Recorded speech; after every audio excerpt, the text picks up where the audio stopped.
vikizozaniwa na Argentina kwa zaidi ya karne moja. Barabara kabisa. Nikisalia katika mtanange huo, beki wa Argentina Cristian Romero amemjibu vikali beki wa zamani wa England Gary Neville, akisema kauli yake ya kuikosoa safu ya ulinzi ya Argentina inayoundwa na yeye Romero pamoja na Lisandro Martinez wa Manchester United ilikuwa kauli ya, na hapa ninamnukuu, ya kipumbavu, mwisho wa kumnukuu. Kabla ya ushindi wa Argentina wa bao 2-1 dhidi ya England katika nusu fainali ya kombe la dunia, Neville alitaja safu ya ulinzi ya Romero na Martinez kama safu ya ulinzi mbovu zaidi duniani. Hata hivyo, wawili hao walisaidia Argentina kuzuia mashambulizi ya England na kuivusha Argentina hadi kwenye fainali ya pili mfululizo ya kombe la dunia. Argentina sasa itavaana na Uhispania katika fainali ya kombe la dunia ikisaka ubingwa wa 4, huku England ikicheza dhidi ya Ufaransa katika mechi ya kuwania nafasi ya 3, mechi ambayo itapigwa siku ya Jumamosi. Na nahodha wa timu taifa ya England Harry Kane amesema ni mapema mno kuamua iwapo hataendelea kuichezea England hadi mashindano ya kombe la dunia ya mwaka 2030 kufuatia kichapo cha jana dhidi ya Argentina. Zaidi na Bosha Nyanje. The Three Lions walitangulia kuongoza mchezo huo kupitia bao la Anthony Gordon, lakini Argentina ilitoka nyuma na kulazimisha ushindi wa bao 2-1 na hivyo kuinyima England nafasi ya kucheza fainali ya kombe la dunia kwa mara ya kwanza tangu mwaka 1966. Kane, ambaye amefunga mabao 6 katika mashindano hayo, alisema anaendelea kutathmini mustakabali wake wa soka la kimataifa mwaka mwingine, akimtaja Lionel Messi kama mfano wa wachezaji anaendelea kung'ara licha ya umri mkubwa. Kocha wa England Thomas Tuchel, ambaye anatarajiwa kuendelea kuinua timu hiyo hadi michuano ijayo ya mataifa ya Ulaya, amesema timu yake ilikosa kujiamini na uimara wa kimwili walipoongoza, hali iliyowapa Argentina nafasi ya kurejea mchezoni. Shukran Bosha. Nikielekea katika tennis, mchezaji wa Ufaransa Samuel Bensusan ameongezewa adhabu ya kufungiwa kujihusisha na mchezo huo baada ya kupoteza rufaa yake kuhusu tuhuma za kupanga matokeo ya mechi, na sasa marufuku dhidi yake yataendelea hadi mwaka 2030. Awali Bensusan alifungiwa kwa takriban miaka 2 baada ya kupatikana na hatia ya kupanga matokeo ya mechi 4, lakini alikata rufaa katika mahakama ya kusuluhisha kesi za michezo akitaka adhabu hiyo ifutwe, lakini mahakama imetupilia mbali rufaa yake, ikathibitisha makosa yote yaliyokuwa yakimkabili na kuamua kuongeza muda wa adhabu dhidi yake. Na mchezaji nambari 3 kwa ubora duniani Carlos Alcaraz anatarajiwa kurejea uwanjani mwezi ujao katika mashindano ya Cincinnati Open baada ya kupona jeraha la kifundo cha mkono iliyomweka nje kwa miezi kadhaa. Mchezaji huyo hajacheza tangu mwezi Aprili alipoumia katika mashindano ya Barcelona Open. Na huo ndio mwisho wa makala ya michezo, msikilizaji. Mimi ni Shuaib Ibrahim.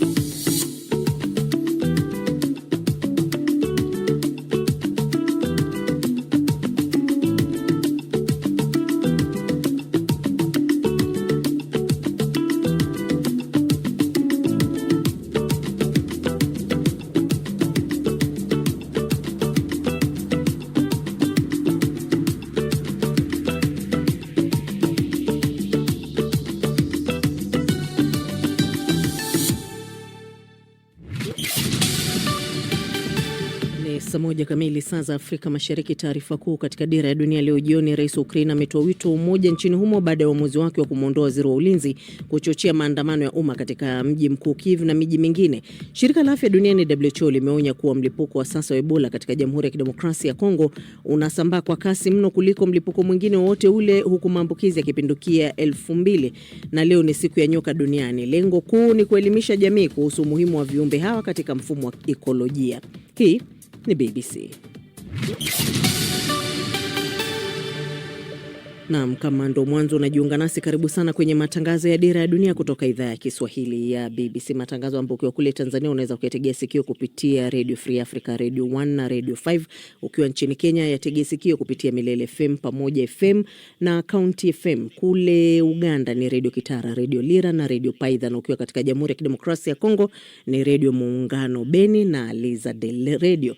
Lakini pia anapatikana kupitia tovuti yetu bbcnewswahili.com, kwenye ukurasa wetu wa Facebook na YouTube BBC News Swahili, lakini pia kwa kwenye FM.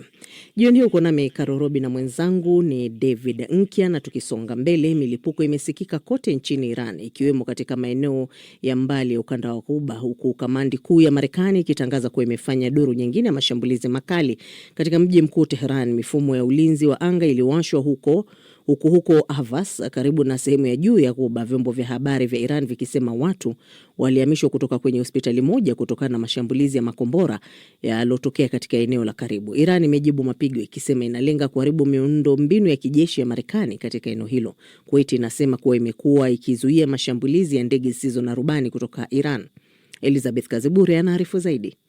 Mvutano kati ya Iran na Marekani umeongezeka zaidi, huku milipuko ikisikika katika maeneo mbalimbali nchini Iran. Wakati huo huo, Iran imejibu kwa kufanya mashambulizi ya ndege zisizo na rubani dhidi ya vituo vya kijeshi vya Marekani vilivyoko Jordan, Kuwait na Bahrain. Nchini Iraq, Waziri Mkuu Ali Al-Zaidi amelaani shambulizi la ndege isiyo na rubani lililokiuka anga la mji wa Erbil katika eneo la Kurdistan kaskazini mwa nchi. Ofisi yake imesema ndege hizo zilidunguliwa, ingawa haikutaja zilipotokea. Hadi sasa hakuna taarifa rasmi za watu kuuawa au kujeruhiwa kutokana na mashambulizi ya mapema leo. Vyombo vya habari vya Iran navyo vimeripoti milipuko katika maeneo mengine ya magharibi na kaskazini mwa nchi hiyo, huku mamlaka za Tehran zikieleza kuwa zimeimarisha ulinzi wa anga ili kukabiliana na vitisho vinavyoendelea. Nayo Pakistan imeendelea kushirikiana kwa karibu na wadau muhimu katika ukanda huo kwa lengo la kuunga mkono juhudi za kupunguza mvutano, kuhimiza mazungumzo na kufanikisha suluhisho la amani la mzozo unaoendelea. Wakati mapigano hayo yakiingia wiki ya kwanza, waziri wa mambo ya nje wa Pakistan, Seneta Mohammad Ishaq Dar, amesema nchi yake itaendelea kuunga mkono jitihada zote za kidiplomasia zinazolenga kurejesha utulivu na amani katika eneo hilo, akisisitiza umuhimu wa mazungumzo badala ya matumizi ya nguvu. As hostilities have continued over the past week,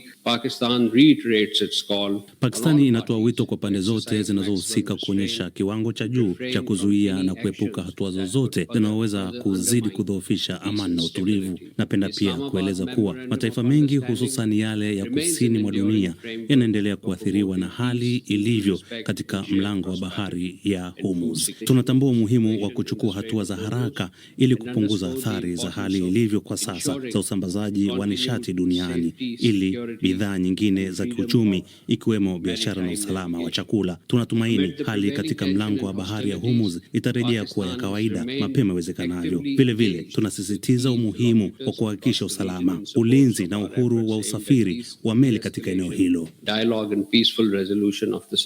Wakati huo huo, mapema leo mkuu wa timu ya Iran katika mazungumzo na Marekani, Mohamed Bagher Kalibar, amesema Tehran inaendelea na mazungumzo huku pia ikiwa tayari kwa vita. Hata hivyo, amesisitiza kuwa Iran lazima iendelee kudhibiti mlango bahari wa Hormuz. Kwa upande mwingine, Rais Donald Trump ameisifu Iran kwa kumruhusu Dina Karari, mfanyakazi wa shirika la misaada mwenye uraia wa Iran na Marekani, kuondoka nchini humo baada ya kuzuiliwa kwa miezi 18. Mwanaume huyu ambaye utambulisho wake umefichwa, ikiwemo kutotumia sauti yake halisi, anayetokea kusini mwa Iran karibu na mlango bahari wa Hormuz, kwenye eneo ambalo limekuwa kitovu cha mzozo huu, anatuambia maana haswa ya kile kinachoendelea. In reality, it is a war over oil and the people of the South have never really factored into the equation. Kiuhalisia ni kwamba huu ni mzozo unaochochewa na maslahi ya mafuta, na kwa muda mrefu wananchi wa kusini hawajawahi kupewa nafasi au kuzingatiwa katika maamuzi yanayohusu hatima yao. Licha ya joto kali linalofikia nyuzi 50 za Celsius, huduma za umeme na maji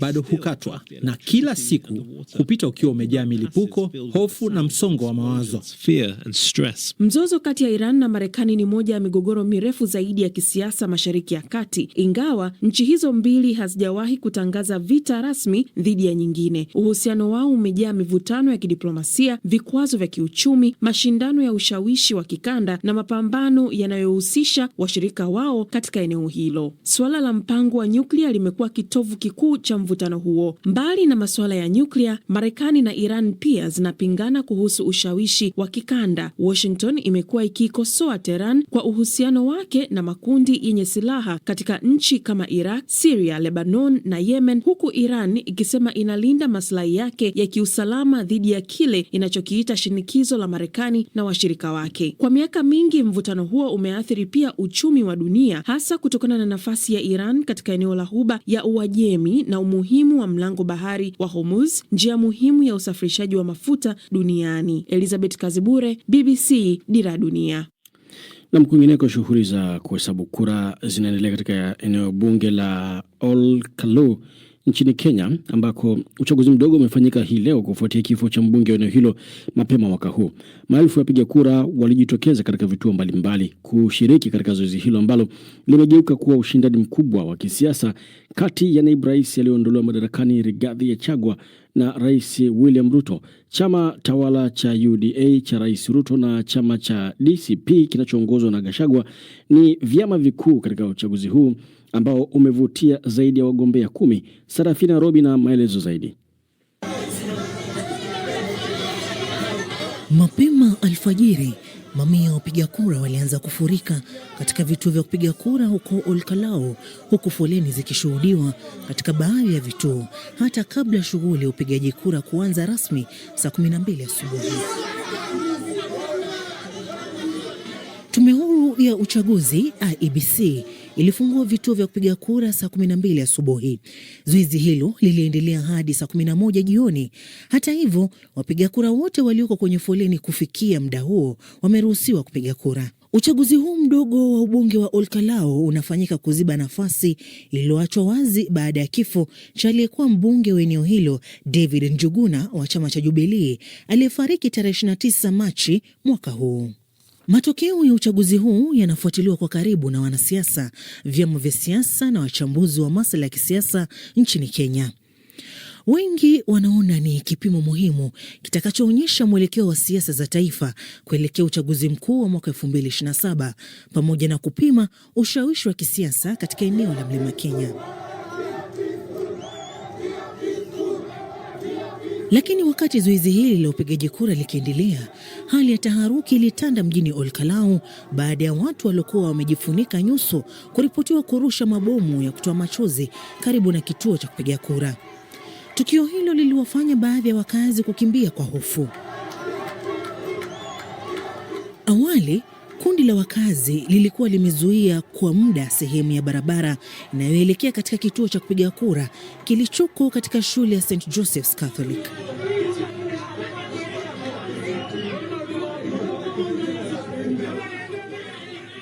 Wakazi hao waliweka mawe na miti barabarani wakisema walitaka kuzuia magari walioyashuku kuwa ya kutatanisha kuingia eneo hilo.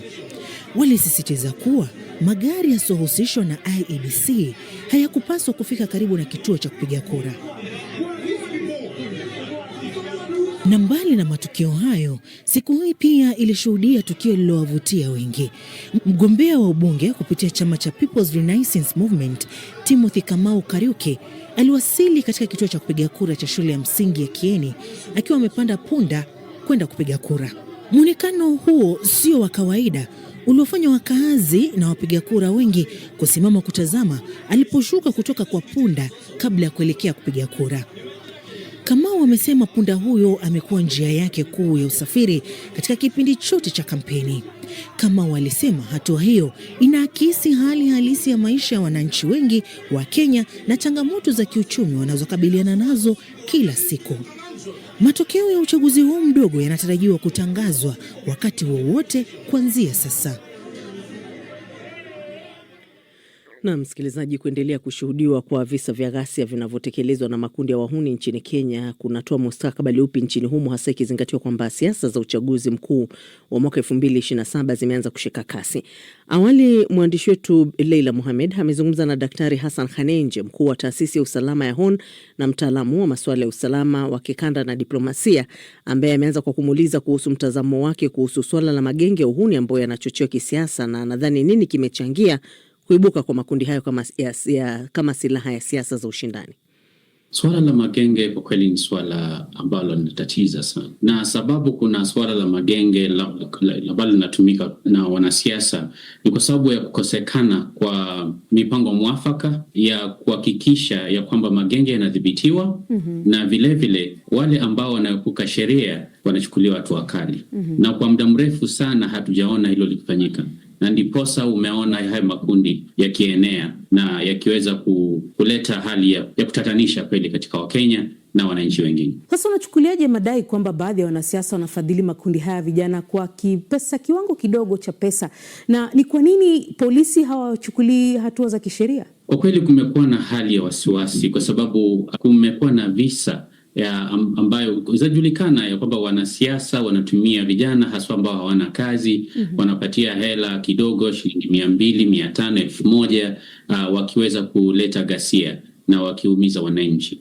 Na kumekuwa na tuhuma ya kwamba polisi kwa kweli hawajakuwa wakichukua hatua ya kutosha. Si kila mara ambao polisi hawajachukua hatua ya kutosha, lakini yaonekana ya kwamba kuna visa ambavyo tuseme serikali haionekani ni kwamba inachukulia yale magenge hatua, na hili ni swala ambalo litapaswa kuhudumiwa na serikali, kwa sababu serikali jukumu lake la kwanza ni kulinda usalama wa nchi na wananchi wote. Hii leo tumeshuhudia tukio ambapo wanahabari wamevamiwa katika uchaguzi unaoendelea katika eneo bunge la Olkalau na watu ambao wamejifunika nyuso zao. Hii inatoa taswira gani kuhusiana na jinsi ambavyo hali hii inaendelea kukithiri humu nchini? Hii ashiria kutokuwa na tuseme ulinzi na usalama wa kutosha, na hili si jambo nzuri katika vyombo vya usalama, kwa sababu kama kitaonekana siku ya leo kwa mfano ilikuwa wazi ya kwamba kutakuwa na uchaguzi mdogo, na basi tulikuwa tumepata habari kutoka kwa serikali ya kwamba vyombo vya usalama vimeweza kuwekwa huko, na kweli tuliona na ripoti ya kwamba kuna magenge ambayo yamejifunika yanavamia wanahabari na watu wengine, si jambo nzuri, na lapaswa kufuatiliwa kwa makini na kuhakikisha sheria inachukuliwa, kwa sababu kusipofanyika hivyo litaashiria mambo mabaya sana mwakani, haswa ambapo tutakuwa na uchaguzi mkuu. Dr. Khanenje, awali hapo Kenya kulikuwa na makundi kama Jeshi la Mzee, tumeshuhudia Mungiki hapa Kenya. Ni sababu kuu gani ya magenge haya kuendelea kuwepo, na ni kwa nini baadhi ya vijana wanajihusisha na uhuni? Jambo la kwanza ni vijana wengi Kenya siku hizi hawana kazi. Vile wanasiasa wamekuwa na hii desturi ya kuweza kuwanunua na kuwafanya ni kama wanajeshi wao wa kibinafsi.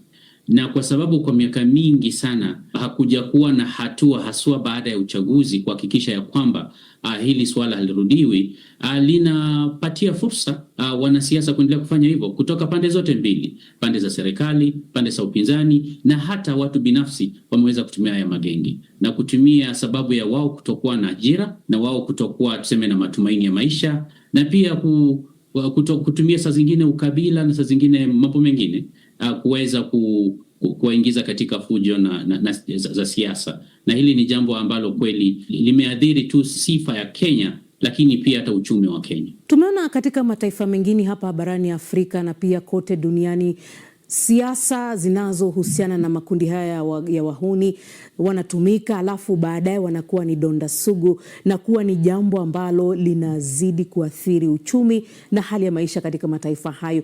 Unalizungumziaje swala kama hilo, ikizingatiwa kwamba Kenya inaelekea katika uchaguzi mkuu mwaka 2027 na tunaona masuala haya yakiendelea kujitokeza mara kwa mara? Tabia za kutumia makundi ya kihuni ni tabia ambayo imekuwa kweli katika Afrika, na ni tabia ambayo ni hatari sana, kwa sababu ukimlea simba hutampata mbwa. Baadaye atakuwa kuja kwa simba marara, na ndiposa tumeona haya makundi baadaye yamekuja yakakuwa magenge ambayo pia hata yamejihami na silaha za kivita, si vile yametumika kusema yakiwa tu makundi ambayo yanatumia tuseme silaha ndogo ndogo.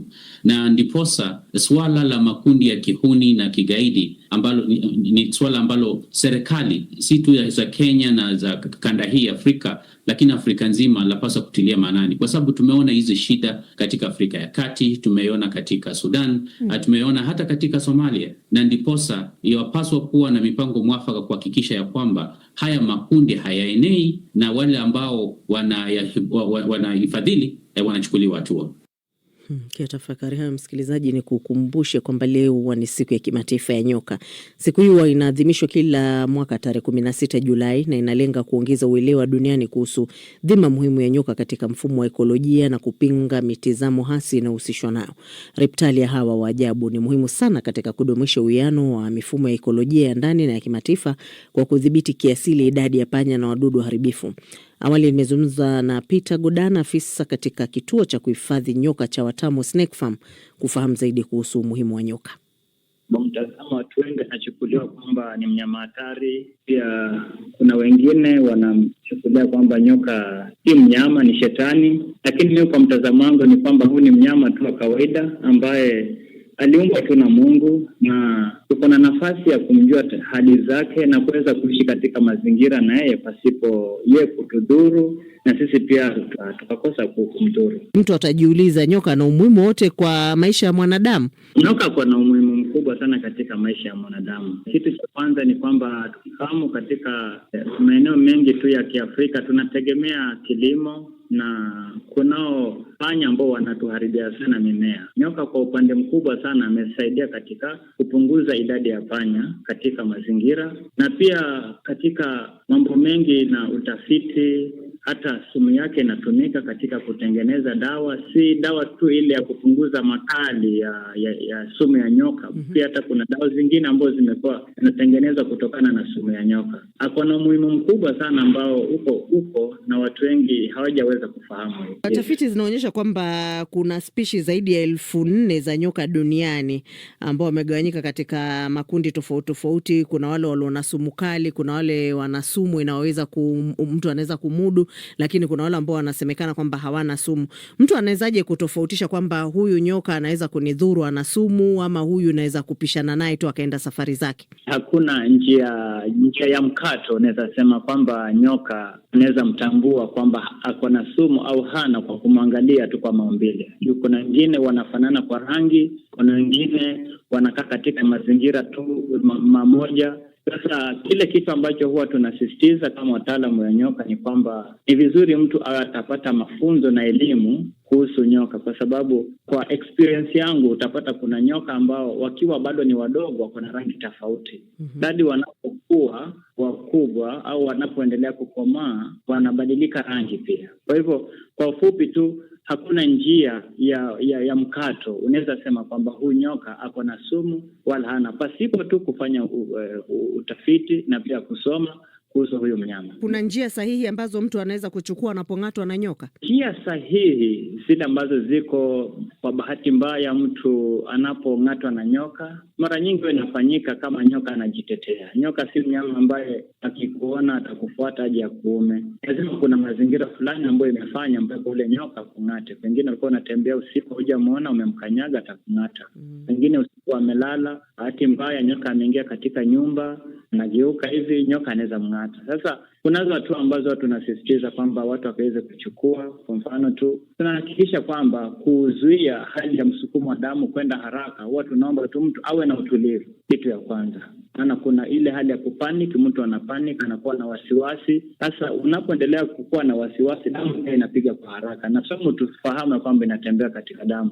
Na pia watu wanasisitiza, kwa mfano kama alikuwa amevaa nguo ambayo inambana sana, au amevaa kama pete, vitu zenye zinamkaza mwili, watu tunasisitiza kama viatu vile, tunasisitiza vile vitu vitolewe. Maana kuna baadhi ya sumu ambayo nyoka wako nayo inaweza sababisha ile sehemu ambayo mtu ameng'atwa ikaanza kufura, na inaweza leta uchungu zaidi au hata ikaleta madhara zaidi hii hatua isipochukuliwa. Wataalamu wa nyoka wanasema kwamba siku hii ni muhimu kwa kuhamasisha uhifadhi wao, kuepusha kwamba viumbe hao wasitoweke, kwa sababu wanahoji ni muhimu sana kwa usawa wa mifumo ya ekolojia. Lakini unahisi kwamba wanadamu wamefika hatua hiyo ya kumkubali nyoka, pengine kwamba nikikutana naye nijue kwamba nahitaji kumhifadhi, pengine nipige simu kwa vituo ambavyo vinawahifadhi? Hamasisho la kuhusu jinsi ya kuishi nao katika jamii ni kiwango gani? Kusema tu kweli ni kwamba sisi kama shirika hili la kuhifadhi nyoka Watamu Snake Farm tumejaribu sana kadri ya uwezo wetu kufanya hizi hamasisho, na kutokana na experience yangu katika awareness ambayo nimeziattend ni kwamba mengi inahitajika kufanywa bado. Godana, wewe nyoka amekunufaishaje? Kama sio nyoka singekuwa jinsi nilivyo. Mimi nikikumbuka nilijiunga na Watamu Snake Farm miaka mingi, mwaka 2005 na nikawa katika mafunzo mpaka mwaka 2010 ndo nikaanza kushika nyoka wa sumu. Na nyoka ameniletea heshima, kitu ya kwanza. Alafu watu wengi sasa wakiniona tu wanasema yule ni mwalimu wa nyoka. Na pia amenisaidia kama mtu binafsi pia. Mimi ni mtu niko na familia, kwa kazi ambayo nafanya inanipatia kipato, lakini zaidi yote tu ni ile heshima ambayo nimeipata, singeipata kama ingekuwa sio nyoka. Na Umoja wa Mataifa umesema zaidi ya watu 500 wanahofiwa kufariki dunia kufuatia kuzama kwa meli mbili karibu na pwani ya Myanmar. Katika taarifa yao inasema kwamba mwishoni mwa mwezi Juni zilikuwa na abiria meli hizo karibu wa kabila la Rohingya, wakiwemo baadhi ya waliotoka katika kambi za wakimbizi nchini Bangladesh. Asha Juma na maelezo zaidi. Meli moja ilipoteza mawasiliano muda mfupi baada ya kuondoka, huku nyingine ikiaminika kuzama katika pwani ya Erowade nchini Myanmar mapema mwezi huu. Mashirika hayo yanasema kuwa tayari karibu watu 300 walikuwa wameripotiwa kupotea au kufariki dunia katika bahari ya Andaman na ghuba ya Bengal mwaka huu. Umoja wa Mataifa umeonya kwamba zaidi ya watu 500 wanahofiwa kufariki kufuatia taarifa za ajali mbili za meli zilizotokea katika pwani ya Myanmar tangu mwishoni mwa mwezi Juni. Shirika la kimataifa la uhamiaji IOM na shirika la Umoja wa Mataifa la kuhudumia wakimbizi UNHCR wameeleza wasiwasi mkubwa katika taarifa ya pamoja kufuatia ripoti kwamba boti mbili zilizokuwa zimebeba zaidi ya watu 500 huenda zilizama katika pwani ya Myanmar katika siku za hivi karibuni. Kwa mujibu wa taarifa za awali, vyombo hivyo viwili viliondoka katika jimbo la Rakhine ambalo limekumbwa na vita mwishoni mwa mwezi Juni. Abiria wengi walikuwa ni wa jamii ya Waislamu wa Rohingya, wachache waliobaki nchini Myanmar. Baadhi ya abiria hao walidaiwa kusafiri kutoka kambi kubwa za wakimbizi zilizoko Cox's Bazar nchini Bangladesh, ambako zaidi ya wakimbizi wa Rohingya milioni 1 wanaokimbia Rakhine wanaishi katika mazingira duni na yenye changamoto kubwa. We have seen over the past years katika maisha ya hivi karibuni tumeshuhudia taarifa za kusikitisha kuhusu wahamiaji na waomba hifadhi kushikiliwa katika vituo vilivyo na mazingira mabaya, kufariki wakiwa kizuizini, kunyimwa utu wao na kukiukwa kwa haki zao za kimsingi. Hali hiyo imeshuhudiwa nchini Libya, Marekani na katika nchi mbalimbali za Ulaya. Kwa kweli imekuwa ikitokea katika maeneo mengi duniani. Kwa Katibu Mkuu wa Umoja wa Mataifa, jambo lililo wazi ni kwamba kila mhamiaji na kila mwomba hifadhi ana haki ya kutendewa heshima na utu na haki ya kushughulikiwa kwa kuzingatia sheria za kimataifa. Kuhusu waomba hifadhi, kuna taratibu na sera zilizo wazi chini ya mkataba wa kimataifa wa wakimbizi. Hata hivyo, Umoja wa Mataifa hauna mamlaka ya jumla ya kukagua vituo hivyo. Wajibu wa msingi wa kulinda na kuheshimu haki za binadamu uko mikononi mwa serikali za nchi husika. Serikali hizo zinapaswa kuhakikisha sheria hizo zinatekelezwa na kuweka mifumo madhubuti ya kulinda haki hizo. Belongs to the states. They have to uphold those. Kwa mujibu wa shirika la Umoja wa Mataifa la kuhudumia wakimbizi, UNHCR ilipongeza Bangladesh kwa ukarimu wake mkubwa wa kuwahifadhi wakimbizi wa Rohingya kwa miaka mingi, lakini ikasisitiza kuwa kunahitajika msaada endelevu kutoka kwa jumuiya ya kimataifa kwa wakimbizi hao na jamii zinazowahifadhi. David Nkya, nikushukuru sana na nimwarifu msikilizaji kwamba umetimiza ahadi ya jana kwamba nikikushinda kwenye utabiri wetu, ubashiri wetu wa mechi ya jana kati ya Argentina na England utanipa $10. Umenitumia hapa shilingi 1519 ila ya Kenya ambayo ni sawa na $10. Tubeti tena ya finali. Ni kama nikimwahidi mdogo wangu labda umefaulu, akifaulu nampa zawadi. Kama 10 vinapata mtaji wa kuanzisha biashara. Yangu. Haya finali mimi naenda Hispania, dola 10 hiyo, si ndio? Mimi niko pale pale kwa Argentina. Haya, sasa kwenye ile mchezo wa jana Karo, nilizungumza na George Magunga kutoka Dar es Salaam ambaye anaanza kueleza ulikuwa ni mchezo wa aina gani. Mchezo ulikuwa mgumu na ulikuwa ni mchezo wa kugawana vipindi zaidi. Nafikiri ndani ya kipindi cha kwanza ni mechi ambayo ilikuwa ina usawa, licha ya kwamba kuna baadhi ya maeneo England walionekana kuwa na faida zaidi. Eneo ambalo England walikuwa na faida kubwa zaidi, nafikiri kwenye michezo iliyopita kabla mchezo wa jana, timu ya taifa ya Uingereza walikuwa na changamoto kubwa zaidi, hasa namna gani wanapaswa kuwajibika timu inapokuwa haina mpira. Lakini jana sehemu kubwa ambayo kocha Thomas Tuchel alifanikiwa ni namna ambavyo alitengeneza mpango mzuri wa kuwadhibiti Argentina kutokuwa huru, lakini kuwanyima muda na nafasi ya kutosha ya kuandaa mashambulizi yao kutokea eneo la nyuma. Sasa ukiangalia mgawanyiko wa majukumu na mabadiliko ambayo yalifanyika kwenye kikosi cha timu ya taifa ya Uingereza, kilitoa tafsiri ya nini ambacho Thomas Tuchel alikuwa anakihitaji. Uingereza unadhani ulikoma wapi haswa na kushindwa kuibuka na ushindi baada ya kupata bao la uongozi, na kwa kipindi fulani vile ni kama walionekana kushikilia mchezo? Kama ulifuatilia mchezo kwa umakini sana, kipindi cha kwanza timu ya taifa ya Argentina hawakuwa na hatari kubwa sana mbele ya timu ya taifa ya Uingereza. Kuna maeneo mengi walikuwa wanapata ugumu na hawakuwa huru. Muda mwingi pressure ilikuwa kubwa sana, na ukiangalia namna ambavyo Uingereza walikuwa wanazuia kuja